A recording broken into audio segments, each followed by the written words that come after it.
Hello, everybody, and welcome to yet another AAPC Social Hour. We're excited that you're here and joining us. We're just going live now, so feel free to throw in some comments in the chat and talk to us. I'm Dave Kaiser, and I'm here with the illustrious Illustrious. I like that. Alex McKinley. Alex McKinley. As everyone knows him, AAPC Alex. He even has a little stuffed, what would you call that? A stuffed doll? I don't think it looks anything like me, and somehow it became a thing. But there is a doll that people say is AAPC Alex that it was being sold at HealthCon once upon a time. Oh, it's not being sold at HealthCon anymore. I don't know. Maybe they still have some they're trying to get rid of. I don't know. I, I don't They think they're probably have getting rid boxes of of them. them. I think it's a top seller, Alex. Let's be honest. Alex is very beloved. All right. Well, let's get the chat going here and let's see what we got. Happy Wednesday, everyone. All right. The Bohemian Lilac. She says she just started her medical billing and coding at the University of Houston. That's awesome. I love Congratulations. that. Is Did you go through AAPC to get your certification and all of that? Did you go through the VILT program? Just curious if there were any of those, let us know in the chat. Right. I wonder what led her, our bohemian friend, what led her to medical coding and billing. Let us know. Yeah, that doesn't seem like a very bohemian thing to do, but I don't really know bohemian style, period. So I really couldn't tell you. All right, Natasha Timberlake's with us. Natasha's one of our she's one of our VILT, our virtual instructor TAs. So she helps us out a lot. Cool. Well, we've got some good attendees joining us now. Let's give you just a little bit of a breakdown before we bring any guests on of what to expect for this social hour. So I've got some job tips, and Matt Kennedy is going to be with us. He's an AAPC staff member, and he's going to be talking about open jobs and everything around jobs. So we're excited to have him on. And then after that, we're going to have Melinda Craig from our B2B, our business to business side. She's going to be talking about team management tips. So she's going to take some time. You'll want to take some notes or whatever you need to do to grab all the tips that she's got for us. And then after that, we've got Ray Marie Jimenez, Brian Van Norman, and Stephanie Thabarge. So if you know any of those names, I'm sure you're just as excited as we are to have them on and to speak with them. And they're going to be talking about the new year and some different things that are coming our way. So, Hey, Dave. yeah. Melinda, like she's gonna over time she'll be talking about so many different things, but I think today specifically she's gonna talk about facility and profi coding. She's watching and making sure we're staying on track. Oh, nice. That's So good. yeah. So facility and pro fee coding specifically. Yep. Awesome. Cool. I wonder how many pro or facility coders we have that are watching right now. Let us know. I hear it's a different animal. So it'll be interesting to hear Melinda's tips. It sounds cool. Pro fee. I mean, it's way better than amateur fee, right? Amateur versus pro. Pro's like, you want to be doing pro fee. I'm sure maybe it means something else completely. See, that's why we bring on actual guests from the industry that are actually working in the industry, because I'll be honest, my knowledge is a little bit limited. Right. The crafty coder in the chat says, oh, let's bring that on. Says, yay, I hope you talk about the VILT, the VILT program, which is our virtual instructor-led training program, and how to maybe become an instructor. I can't find the information. I am CPCI. Ooh, I think that would be a good question for Ray. When we bring on Ray, we'll see if she's got any tips or a path to being an instructor for us. We love our instructors, our TAs. They do such a great job for us. So I do see some profi comments here. Yeah. Gina Withy, profi coder for 4 almost 5 years. Cool. Penny Walker, Profi Coder. Yeah. That's awesome. The All right. Yeah. crafty coder. The Crafty Coder. I know. You guys got some great names. So, all right. Well, cool. I think we're ready to bring in Matt. Matt, you want to give us a thumbs up? Let us know you're good to go. All right. We're going to bring in Matt Kennedy. Hey guys, how are y'all? Hey, Matt. So good. So Yeah, Matt, good give to us see a you. little bit of a kind of short intro of who you are, how you came to be with AAPC, and then you can get into the job stuff. Yeah, you bet. Thanks, guys. So I've been at AAPC just about 18 months or so, and my background has been mostly in some type of healthcare recruiting, whether that be physicians or APPs in the clinical side. And I came to join AAPC because we were trying to get something off the ground to help connect our members with jobs out in the marketplace. And so we're doing a couple things here on this side to try to make that happen, and we've had some success in different areas, and we've relaunched some new things. And so I'm excited to be here and just talk about the conversation of jobs, like what the market looks like, what's happening in the world today, and then offer some tips to hopefully get us pushed in the right direction. So that's my hope here, and I'm excited to be here with you guys. That's awesome. It's funny that we have you on because the other night I was on my phone just looking at our job board on aapc.com and I was like, oh, there's about 20, 30 jobs. Well, I guess I had it filtered. I took off the filter and there's like over 1,000 postings. So I don't want to like steal your thunder or anything like that, but I just thought it was interesting. Yeah, that's super exciting. So yeah, our job board, we relaunched that shortly after I got here, and yeah, there's consistently over 1,000 jobs on there, and it kind of spans the market. Most of those jobs are domestic. They're here in the States. They're not overseas or offshore, but they run all over the place. We've got entry level positions, we've got experienced positions on there. So the job board's a great resource. It's a great tool. Just kind of before I got invited, I pulled some stats and some data just about the market. I kind of want to give you guys a kind of where we are right now in the market. There's some really exciting news, but there's also some challenges. And so when I kind of talk about how do we get around to those challenges. So just for the market, I'm going to be looking at my notes here. So they're projecting, some of our data shows in 2024, around 199,000 open jobs in the revenue cycle space. So that could be a coder, that could be a biller, that could be a more of an experienced executive level, but 199,000 jobs generally opened up sometime in 2024. That jumps to 202,000 in 2025. So it's a steady increase. And if we kind of push out, then you look at 2033, they're expecting 222,000 open jobs. So I bring that to say, hey, there's a lot of jobs increasing in this revenue cycle space.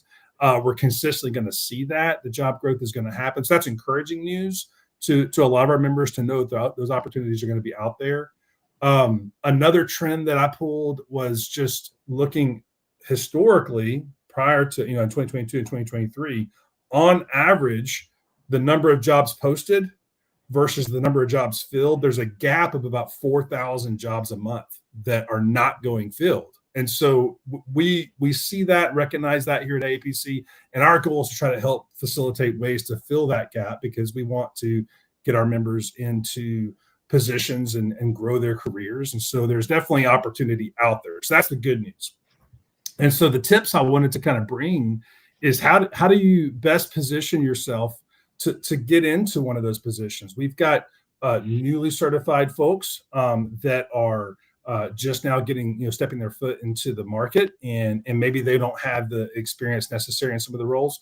We've got folks who are looking for that next step in their career. Maybe they're a biller and they want to move into coding, or coding into auditing, or auditing into compliance, or something along those lines, and they want to kind of make those steps. And so what are some good tips that can help facilitate that growth and that change? And that's really where I come in to try to help make those things happen. And so I mentioned the job board. The job board's a great resource. We always have jobs on there. They're newly posted jobs. One thing to recognize is we send out a monthly email. It's usually the third weekend of the month, of hot jobs. If you're not getting those as a member, it's an all member email send. If you're not getting those, it may be because your preferences on your job or on your email, you have not subscribed to those job emails. So make sure your subscriptions are updated on your profile, because that's important to be able to see those jobs. But once a month, you'll get a list of hot jobs. It always pushes you back to that job, or you can go and look on the job board and see opportunities there. So that's something that's really exciting on the job board. Another opportunity for you guys is in terms of just kind of putting your foot in the market and finding those places. Get involved in your local chapter. That's huge. So networking is a massive opportunity here within our organization, and the local chapter is kind of where the heartbeat is. And so if you're not involved in your local chapter, get involved. Start networking. Find people that are in positions that you want to get into. That's kind of a way to, maybe there's positions that are opening up that have not been posted yet, and you've already networked with somebody, and they go, hey, I just talked to somebody last week at my local meeting, and they've got an opportunity and some experience. Let's talk to them. And so make sure you're getting involved in local chapter. There's always great network events, discuss opportunities. You can get industry updates and career news locally to the region. And that's a great way to get involved as well. That's kind of a big tip I'd push for you.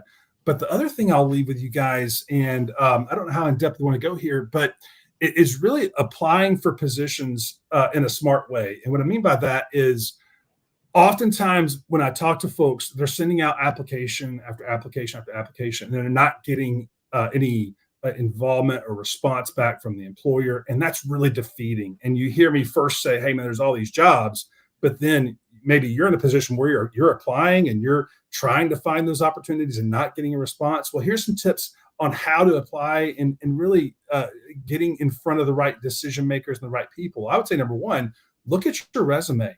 We've got some projects going on here internally at AAPC to help with resume writing, but there are some great resources and some folks that are even on this call that help with resumes that can help fine tune your resume to make sure it's getting in front of the right people. One thing you may not be aware of is large organizations, over 75% of them use these programs called applicant tracking systems. And what that is when you apply and you hit your resume, this program pre-reads your resume. It's looking for keywords. And if it's not finding those things, then it just dismisses your resume. And so your resume is not getting in front of anyone. It just kind of goes into this black abyss, this black hole. And so looking at your resume and making sure you fine tune it, using resources like a resume writer, are ways that you can really get involved to help spruce up your resume to make sure it's getting past those applicant tracking systems and actually in front of a decision maker, whether that be a recruiter or a human resource person, or maybe a supervisor or manager within the revenue cycle position there. So look at that. That's a key detail, I would say. Look out for AAPC. We are going to be providing some opportunities for resume writing in the future. It's a project we're working on right now, so it's a little kind of precursor.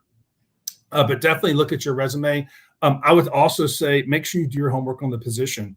And what I mean by that is find people that maybe have that are in the position you want to get to with that organization. Connect with them on LinkedIn. Have conversations with them and say, hey, I'm interested in what you do. Can you tell me about it a little bit? And they can give you some insight to the culture, to the job, and maybe even help you out in some ways. So there's always these network opportunities. Make sure you update your resume to get in front of people. But those are some tips to really get you guys kind of pointing in the right direction, because the jobs are out there, but how do we get you in front of the right people is kind of that next obstacle we want to make sure we help you with. Hey, Matt. Our friend, Dave and I's new friend, the Bohemian Lilac, she asks this. She says, is there a job that would allow for a student who is not yet certified but has previous experience with HCPCS and CPT codes?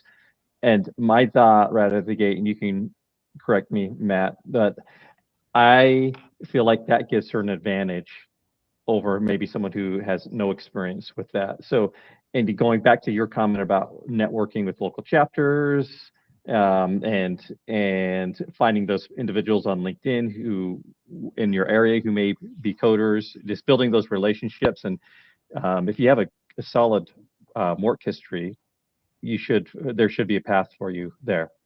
Yeah, yeah, absolutely. In fact, I would tell you that anyone that has any kind of history in the medical space is going to have a leg up on someone who's just now getting their credential and has no history. That's just the truth of it. And so, what I tell folks who say, "Hey, I just got my CPC, I still have an apprentice status, I'm looking for my first coding position," I would tell them, "Hey, take a look at a billing position, maybe even just a receptionist position within a hospital or a facility, some kind of healthcare facility, because that's going to get your foot in the door.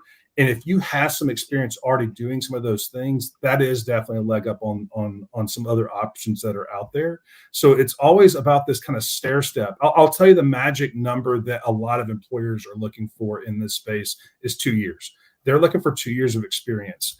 And that's where, when you're newly certified, there can be kind of an obstacle to getting in. So you have to find ways to make those networking opportunities, get your foot in the door one way or the other, and then you can make a name for yourself. And really what I see is, after you get that 2 years experience, this climb starts to happen in your career, and you start to see people really start to move up into coder 1, coder 2, coder 3, or maybe into manager or supervisor roles, things like that. So it's definitely find those opportunities that may be a little bit different than just simply jumping straight into a coding position. Find other ways to get some experience to help you. That's awesome. Beautiful, Matt. Great tips too. I like the one, just even making sure you're getting that notification of when those new jobs get posted too. So go back and listen to all of Matt's tips, the networking, the resume. People were commenting on making a cover letter, including that, just to stand out, and then getting your foot in the door is awesome. Entry level stuff, not being afraid. Natasha Timberlake says, don't be afraid of entry level positions to get your foot in the door. And you could, if you're in that industry and in that arena, kind of count that as experience, right? You know, maybe it's not a full 2 years of doing exactly what you're applying for, but you've had experience in the arena. Absolutely. Well, thank you, Matt. Appreciate you being on. Yeah, thank you guys. Looking forward to seeing you guys at HealthCon too, by the way. Oh, it'll be so fun, as always. For sure. Thanks, guys. Bye, Matt. All right, cool. Well, we got to keep this party moving along. We've got Melinda Craig, who is excited to tell us all things Profi. So I'm excited. I'm going to take notes, I know. All right, we'll bring you on, Melinda. You ready? Hi, guys. All right, hi. Hi, Melinda. So Melinda, do you want to give us a little bit of background, short little 30 seconds of how you came to be where you are today? And Sure. I've been in the coding field for a really long time. I started out in the Profi world, was the majority of my career in the facility world, and then a mix of facility, Profi, home health, hospice, all mixed together before I made the transition coming over into the world of AAPC. So, and that's been about 5 months now I've been here. So a lot of years of experience in all areas of coding. And I guess I'd like to, I know we're going to talk about the differences between Profi and facility coding today, but I'd love to tack on to what Matt was just saying. The question from the Bohemian Lilac about, hiring somebody without experience. In my previous roles in all arenas, in the facility, hospitals, and clinics, I loved inexperienced coders. I hired them because they're so much easier to train than it is to untrain an experienced coder and retrain them how I wanted them to be trained. So just a little tip out there for those of you taking on to Matt's segment. So it's great. Awesome. Yeah, that we could have like a 2-hour broadcast about that. Absolutely. Yeah. So go Bohemian Lilac, apply, go do it. But anyway, for us today, we're going to talk about the differences between professional and facility coding. Again, stemming back to my previous experience and over the years, I've probably interviewed hundreds of coders, some with experience, some without. And one of the things that always kind of amused me a little bit was some of those newer coders didn't understand the difference between facility and Profi coding. When I'd be hiring for specifically like a facility position and we'd ask questions and get into it, those Profi coders that may have applied trying to get into the facility arena would be like, well, yeah, I have inpatient experience. My doctors went to the hospital and saw their patients, but really that's not facility coding. That's still prophy coding, just for their providers. So, today I want to just talk about like the facility coding. For those of you that are experienced, you probably already know this, and it's not a big surprise, but for the more geared towards the newer coders, the facility coding, it's going to reflect the volume and intensity of resources used by that facility to provide care to the patient. So that's talking about your hospital rooms, like your room and board charges, the equipment, the IV pumps, the supplies, nurses, schedulers, housekeeping, all those kind of things are all encompassed in with the facility coding charges and whatnot. Where on the flip side, the prophy coding, the professional coding, is all based on the complexity and the intensity of the provider's performed work and the efforts that are expended by the provider. So it's just kind of important to kind of know those differences when you are going in for those interviews, just to be sure you know exactly what it is that you're applying for. Because like I said, there's been numerous times where I'd get into an interview with somebody and they didn't know what they were applying for. I'm curious, is why would someone like prophy versus inpatient more like are there characteristics or traits that someone might have that might lead to one or the other position? Not real. A coder has unique character traits in general. They're typically very detail-oriented people. They're typically perfectionists. They don't like to make any mistakes at all. Things like that. That holds true for both prophy and facility coding.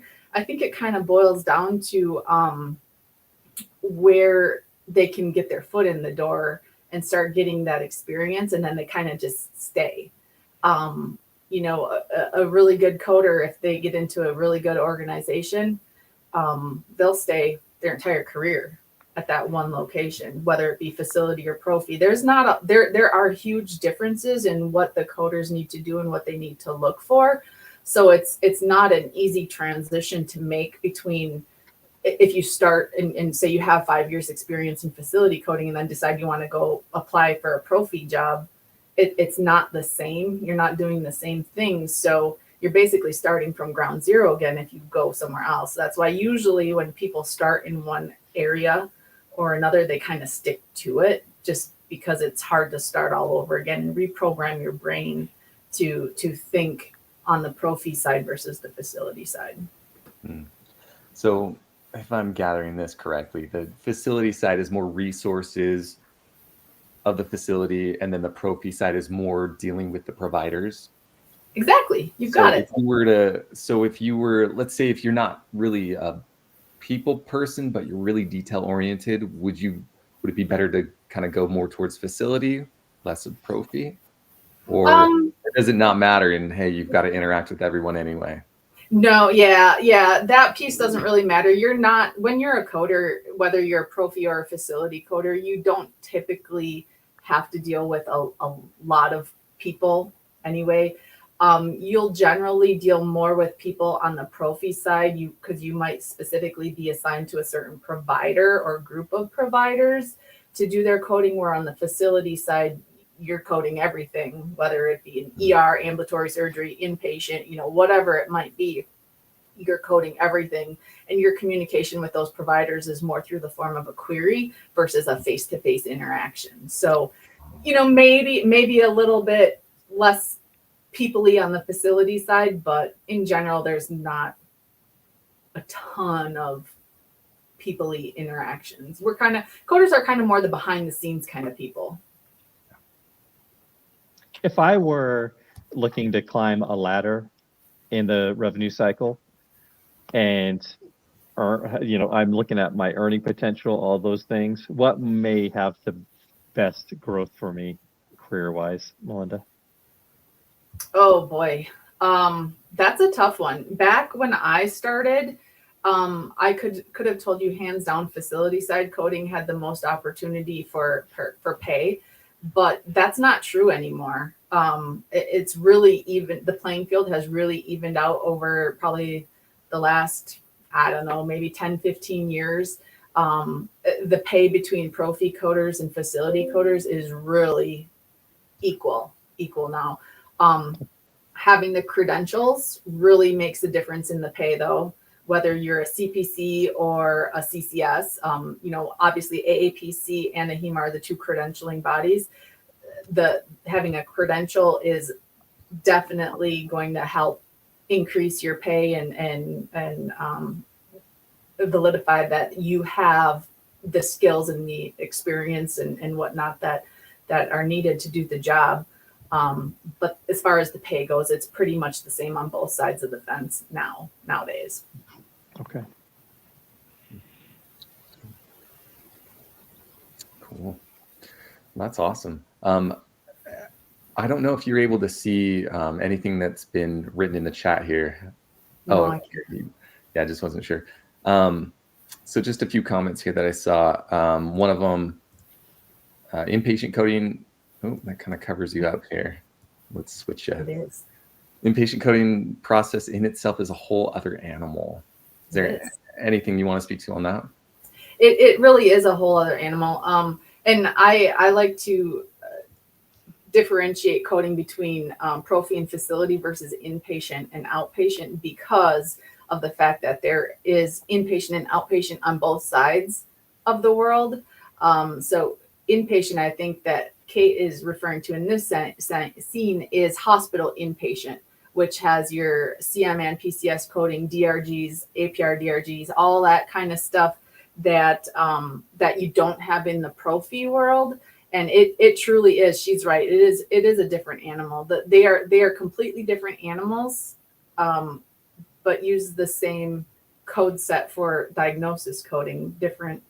Well, the procedure coding is the same on both for outpatients, but it is very different rules, different guidelines for everybody to follow. So she's 100% correct. Awesome. Cool. Well, Did it's you guys see all the a different veterinary? animal, but it's good stuff. What was that? Alex? Did you guys see the veterinary coder comment? Jocelyn asked, "Are there veterinary coders? Is that a thing? Have you? It seems they aren't a part of the normal healthcare system, so I can't imagine they would use a CPT or ICD codes as we do. With I have no idea, but I wouldn't be surprised, given now that there's more pet insurance type things out there and being offered. I honestly, I have no idea, but I mean, I could see where it could become a thing. Jocelyn could pioneer it. Yeah, there you go. Yes, a vet coder.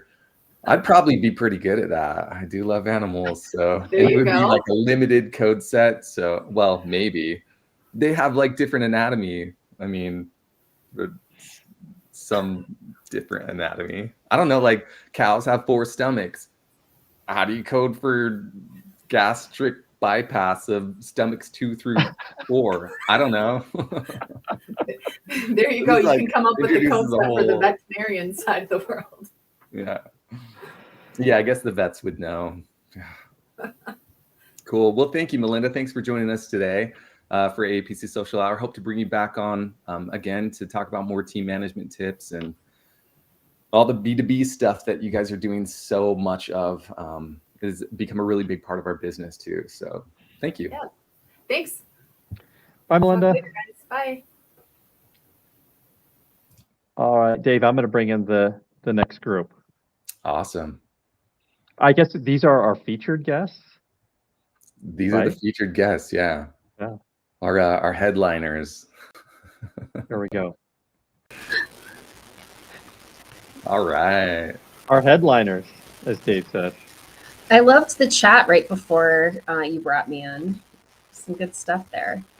4 stomachs, gastric bypass. I don't know that we would do that to cows, Dave. I really, really don't. I mean, if we do it to Why would you want them to be thinner, right? The whole purpose is making them plump. So I don't know. Ray, you know Stay me. away I from just my like pet. I just like to throw out words that Yeah, you like don't to really pretend make like you know sense. what you're doing, but that's okay. We love you for it. Cool, thank you. We're super happy you guys are with us. Brian, Ray, Stephanie. You've got some things to talk about the new year, right? And other things. Yeah. All right. Well, do you want to let's do just short introductions in case anybody's joining us that doesn't know who you are. We lost looks like Brian. we lost I don't know Brian for where a he went. second. Oh, Well, Brian maybe go? he'll come back on. That's okay. We'll fill in until he gets here. Cool. Go ahead. They Ray, know you who Ray wanna is. start? Come on, everybody knows Ray. No, not necessarily. So Ray, do you want to start and give us a little Sure. introduction, Yeah. and Stephanie, So, and then we'll see if we can get Brian yeah. back. Ray Jimenez. I am Chief Product Officer here at AAPC and love coming on Social Hour to hang out with Alex and now Dave. And I'm Stephanie Thabarge. I am on the National Advisory Board. I'm a Member Relations Officer. This is our last year, and I'll be rolling off the board. And I'm excited, like I said, to talk about member benefits. Awesome. And Brian, do you want to give us a quick little introduction? uh-oh. Maybe. Brian, can you hear us? I don't think so. I don't think that's going to work either. Sounds like he's copying. Yeah, I know. he might be having some trouble. He might be vacuuming or something. That's kind of what it sounds like when he tries. We'll see if we can work out some technical things and get him back on. Yeah. But Ray, did you want to start and kind of tell us about some of the new things that are happening this year and some of the initiatives Sure. that we've got? Sure. So everyone that goes to conference knows how I love to give away free stuff. So we've added a new member benefit this year because there's been so much discussion around AI, people not really understanding its use. We have created an on-demand course for AI in healthcare to go over all the utilizations of AI, and we're making this free to all members as part of member benefit. So it gives you a glimpse of what's coming with the AI, makes you a little bit more aware of what's going on with the AI, and it's worth 4 CEUs. So we're hoping that that's going to be exciting for you. That's one of the new things coming up.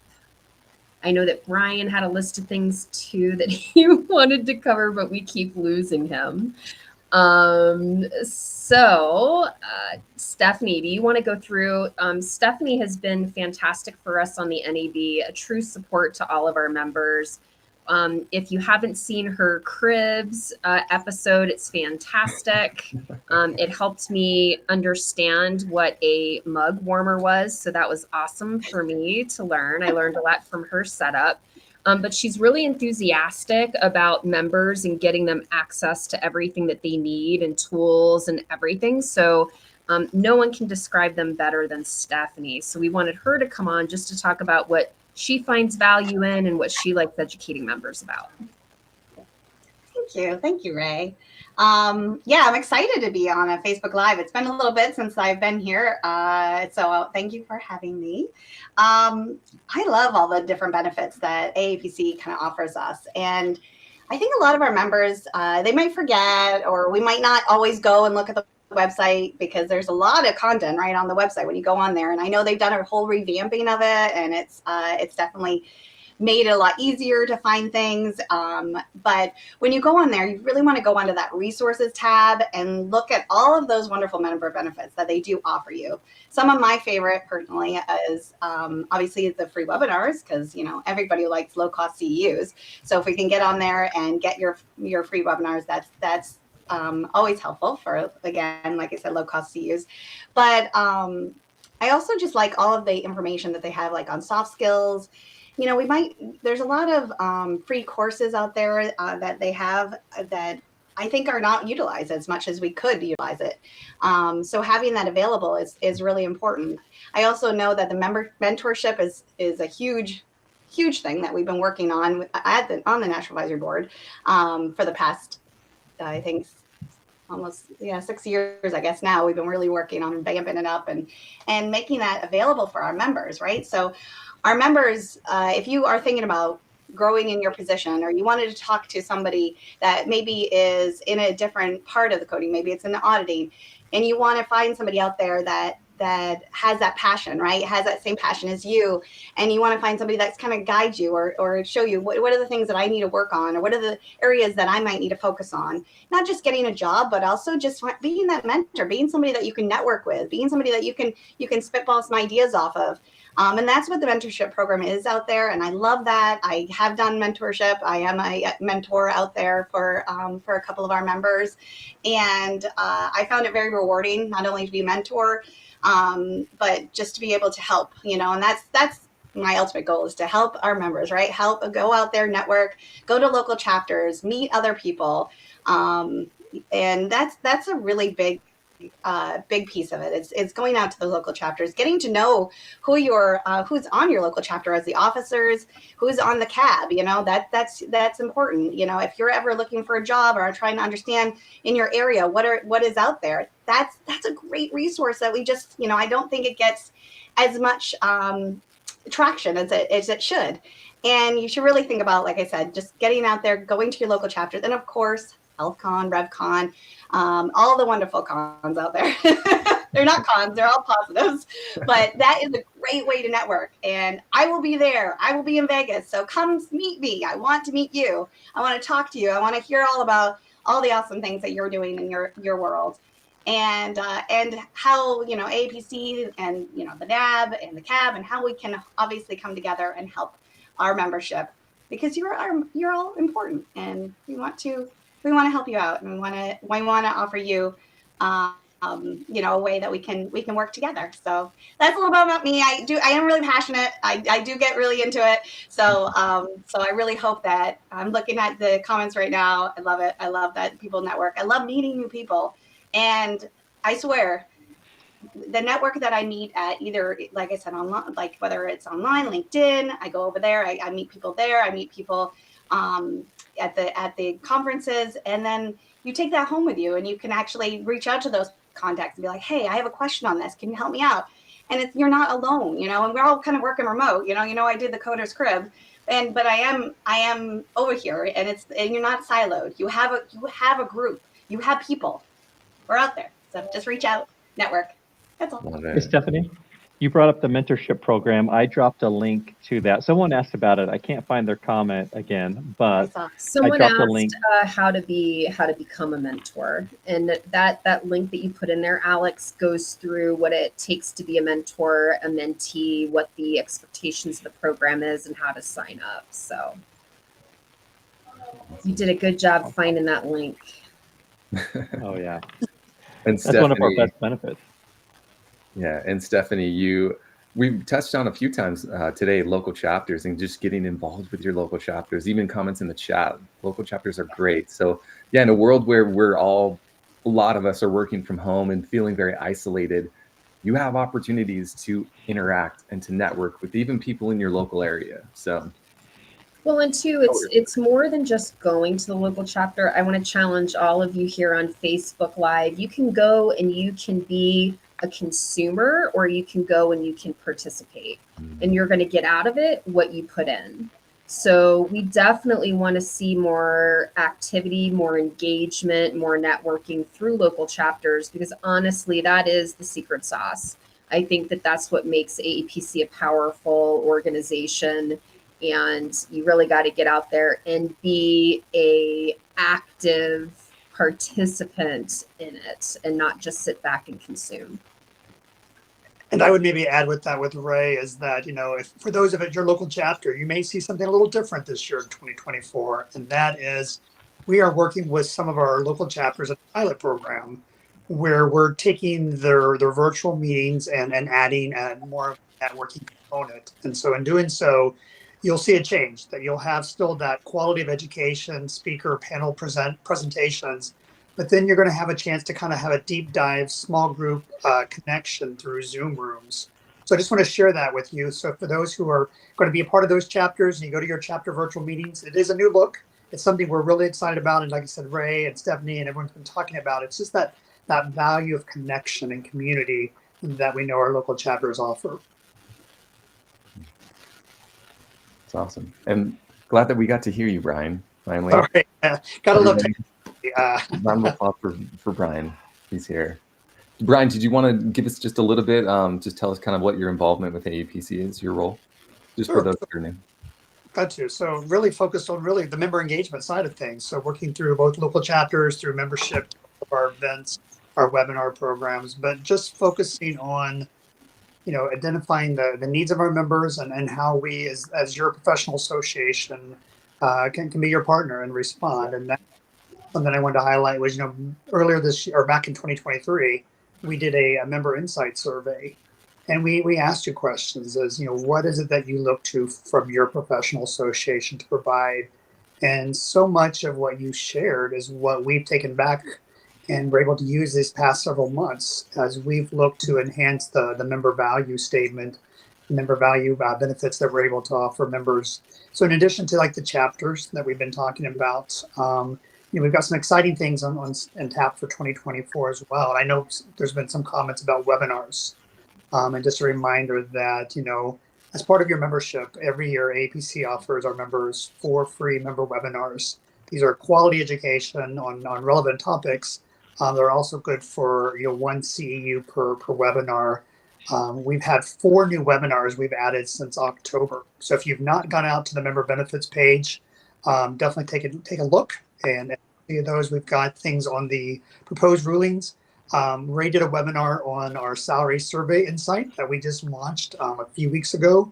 And then she also walked through and did a deep dive on our various tools, calculators. There's a lot of resources out there that I think our members didn't even realize exist. I know when I go out and talk to chapters or speak at virtual meetings, oftentimes members don't realize we have so many tools out there just at the click of a fingertip. And so Ray kind of did more of a deep dive, walking us through those tools and resources.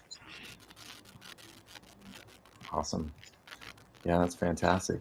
I saw some questions here in the chat, and I know Ray would be the best person to answer some of these questions. Sure. There was a question that came in earlier, right when we got started. And sorry if you have more to say, we'll get back to it. Nope. but I just came to give away free stuff, and then mic drop, I'm out. So, Love it. That's what Ray's best at, giving away free stuff. And it's good stuff too. So, but the comment was here. We were talking about a little bit about the VILT program, and the comment came in about how to become an instructor. And they couldn't find any information anywhere. There's CPCI. What would be? We have a job posting on the AAPC website. If you go down to the very bottom of the main page, there's a link for careers. And whenever we have either a TA or an instructor position available, then we post it there and we take applications. So that's the best way to apply for that role. I can tell you where we're in need is for CIC right now. We have a lot of instructors supporting the CPC course. We definitely are looking for the inpatient facility side of things to support the CIC classes. Awesome. Cool. And then there was one other one, and I want to say it had to do with removing your A. Okay, well, that's always a really good topic to talk Yeah, I about. can't find the comment. I'm scrolling through the chat, but if you want to talk about removing your A, marking your books, what are the other ones we're always getting, right, Alex? Alex can spew them out off the top of his head. CPCA, there's a few options for A removal. If you've taken a comprehensive coding course, either through AAPC or another school, that satisfies is equivalent of 1 year. So if you have 2 years of coding experience, and this is really important for you guys that have taken the exam that are taking it with previous experience, You already qualify to have the A removed. You just need to submit the paperwork in order to do that. And we're trying to smooth it, to streamline that process and make it a little bit more attainable as far as submitting your paperwork so that you can get the A removed. So if you've been working, got the A, it's time for you to submit the paperwork to get it off. If you don't have previous experience in a coding related role, then you would get 1 year for education. You would get another year by either working a year at a facility or an organization doing coding related activities, or through completing Practicode, which is a opportunity for you to go through and code cases. It gives you that extra confidence in going into job interviews, especially if they have a pre-employment exam. It's not job experience, but it simulates the role of going in and coding cases. So it's extremely valuable. And the other would be participating with Project Extern. We have facilities that are looking for newly certified people to come into their organization and learn skills and give them that hands-on experience. Awesome. So I don't know if we have any other questions around that. And then, also, if you don't have the complete coding course or do any of those other things, once you get certified and work for 2 years, then you can submit your paperwork. One of the questions that we get a lot, well, what roles apply? You've got to think about everything starts with the code from a revenue perspective. And there's a lot of jobs that are coding adjacent or require coding knowledge that might not be the job title of a coder. But if you're interacting with codes, supporting the revenue cycle, those are all skills that are going to help you work off that A. So don't think that you have to have the job as a coder in order for your experience to apply. Nice. Yeah, I saw Corella Lumpkin's comment. Yes, Corella, it's good to see you on here because she loves Project Extern and she has had a ton of success. So Corella, I'm happy to see you on here. And she's a member of the National Advisory Board. Yes, she is. And Dave, something kind of along those, we know with those who are like the CPCA removal, it's always looking again for job preparedness. What do I do now that I've gone through the certification? And so just a plug for our career development program. That's something we launched back in October of last year. It's a 4-part weekly webinar series that walks our members through, again, resume writing, how to find job opportunities, how to prepare for interview skills, using social media, creating your brand, as you're looking for a career opportunity. We're excited that we're actually bringing that back, and kickoff is tomorrow night. So those who are newly certified should have received an invite from us for that. But again, it's an exciting 4-week program. And again, it's just another value that we're able to offer to our newly certified members based upon that important survey. Our members said that's an area that they could use some support and assistance, is just getting them ready for that next step in their career. So Brian, the career development that we're going to be doing tomorrow, that, like you said, kicks off tomorrow, is that something that who is that open to? Sure. We actually sent it in the member newsletter that went out a few weeks ago with Member Connections. There was actually a registration for that. We've definitely targeted our more newly certified, for those in 2023 who had received their certification. We did some additional marketing to them, but all are invited. But again, we're really just trying to help focus for those who are just getting their career kind of jump started. Awesome. Yeah, it's going to be fun. I'm looking forward to it. Hey, Alex, I'm sorry to cut you off, Dave. Can you find, Alex. Oh, you're so good. He knows. Well, I had heard in a social hour a few months ago, someone said that the Project Extern program is we're overhauling it right now. Is that true? Are we That Is it is still true. There's more is it active information right now? available. There's more outreach to get more facilities involved. So I saw someone ask, what is Project Extern? This is meant for newly certified members to have access to employers who know that you're new, that you don't have job experience, to come in and get hands-on experience. As an intern or extern, you are going to work out the parameters and the requirements directly with that employer. In some instances, it could lead to a position. In other instances, it's just a way of them giving back and helping those attain the experience so that you can go out on a job interview and talk about the hands-on skills you received through the Project Extern by AAPC. Awesome. Hey, Alex, real you're quick, killing it just with the about links, man. You're doing a great job. I'm good at one thing, and that's it. No, not true. Hey, Not- one of the benefits, and Stephanie talked about this, but of things I see on our social media channels, it is the most overlooked benefit are the free CEUs. So often, we talk about this a lot, but it still gets missed that, oh, the magazine. Yes, that's where I'm going. You can earn CEUs by taking the magazine quiz. You guys mentioned the webinar several times, local chapter meetings. Most of our members can receive their CEUs for free. In fact, I'll say this, I speak with many multi-credentialed members who have like the long list of all of these AAPC credentials. They have no problem getting their CEUs for free. The catch is they stay on top of it. As soon as that new cycle begins, they hit it hard for the first 3 months. I think many people struggle when they get down to that last month and they're desperate and trying to cram them all in a matter of weeks.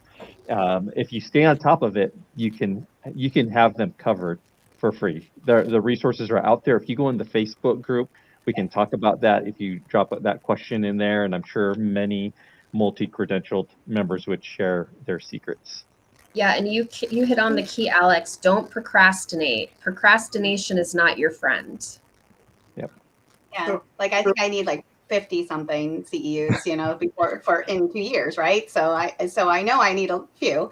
So I do have to go out there and I attend my local chapters and I do those CEUs and then I also obviously I'm going to conferences. I obtain CEUs there. I'm also doing the low cost CEUs and my magazine. All those are available so that I can, and I never have an issue. Like I said, I make sure that I'm always on top of it and trying to get it ahead of it. And so like I think I need actually I'm submitting in April, but I only need about 7 left. So it's just I know I'm going to get that with the conference, but if there is, again, don't procrastinate, like Ray said. Yeah, I saw a comment in the chat about the webinar subscription.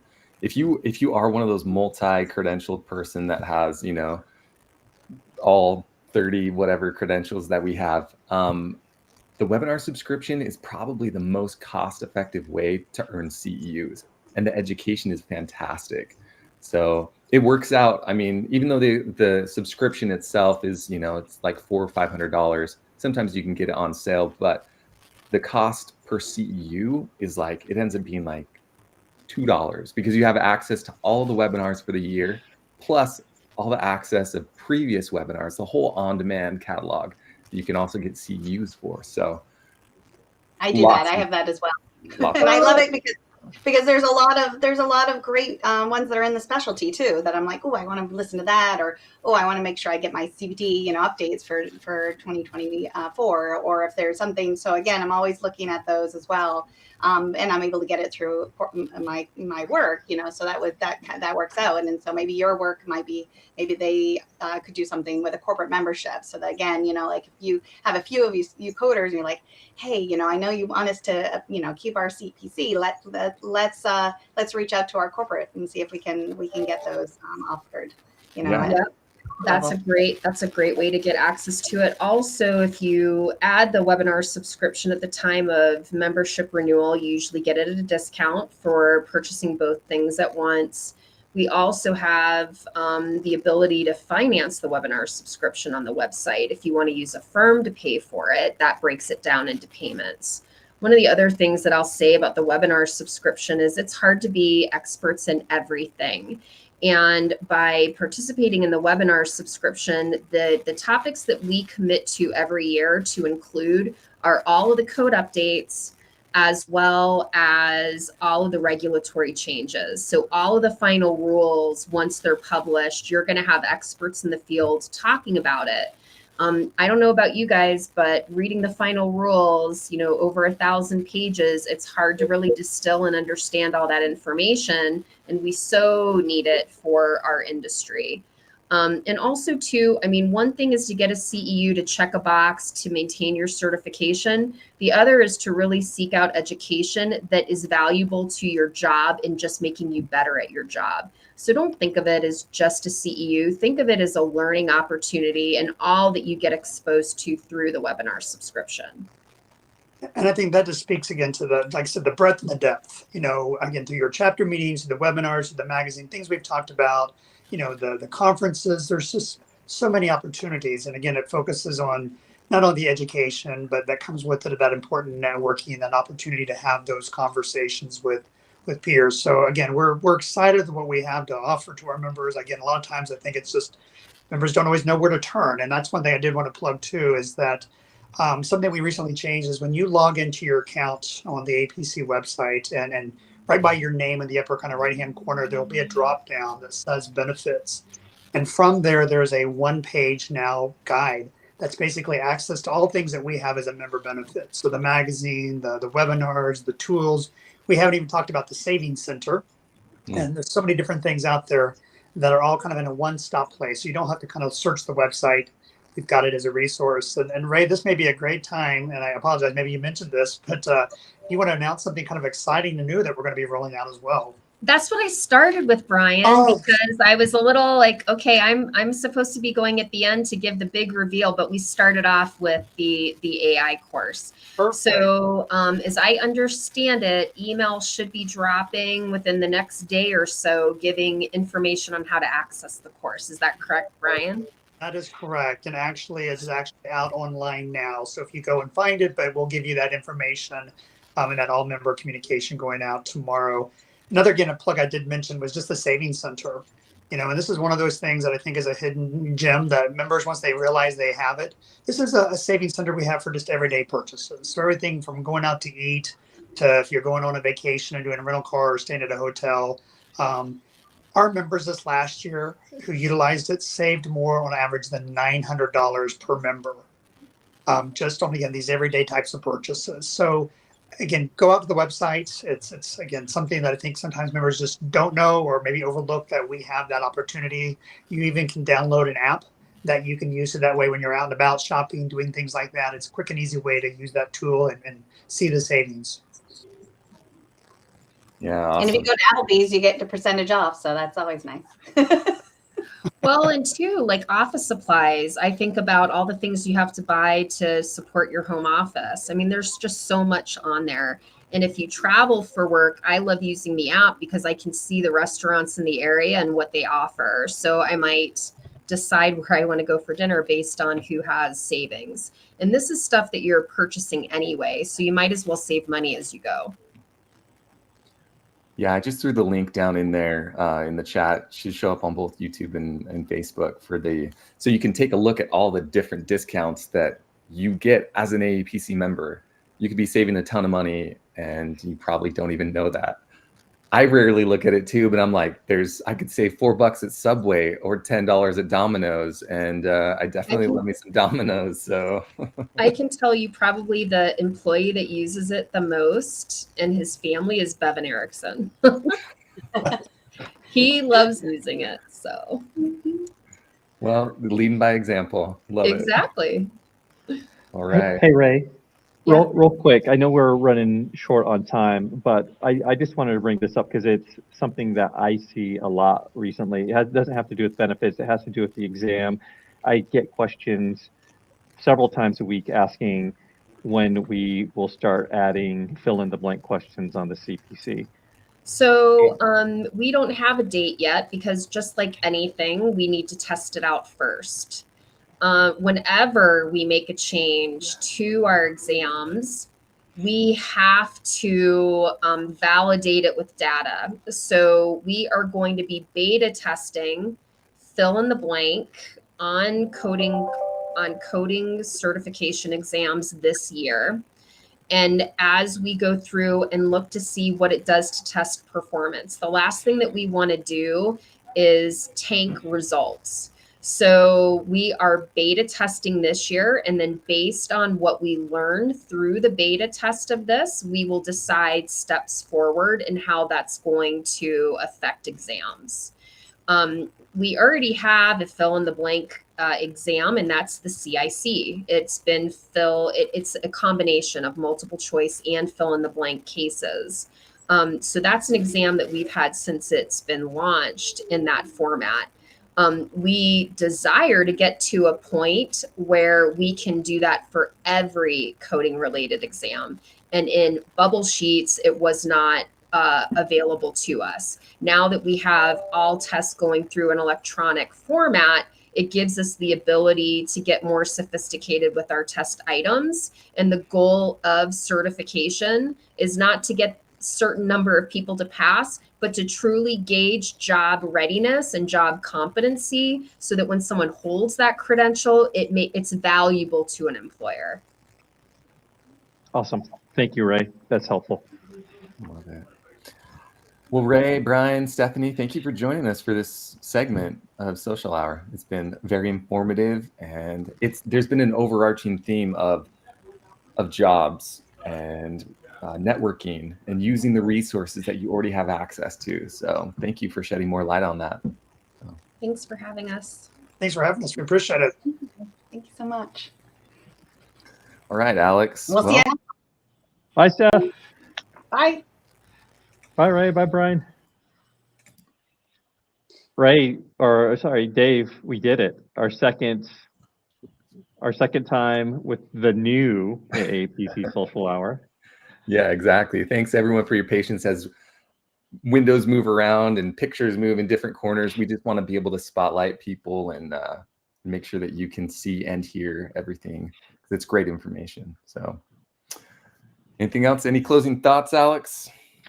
Hey, HealthCon's coming, and we are deep in the planning. Looking forward to April and being in Las Vegas with all of you guys. Hope everyone can make it out. Dave, it's one of, I think I'm speaking for you here, but I think it's one of our favorite things to do.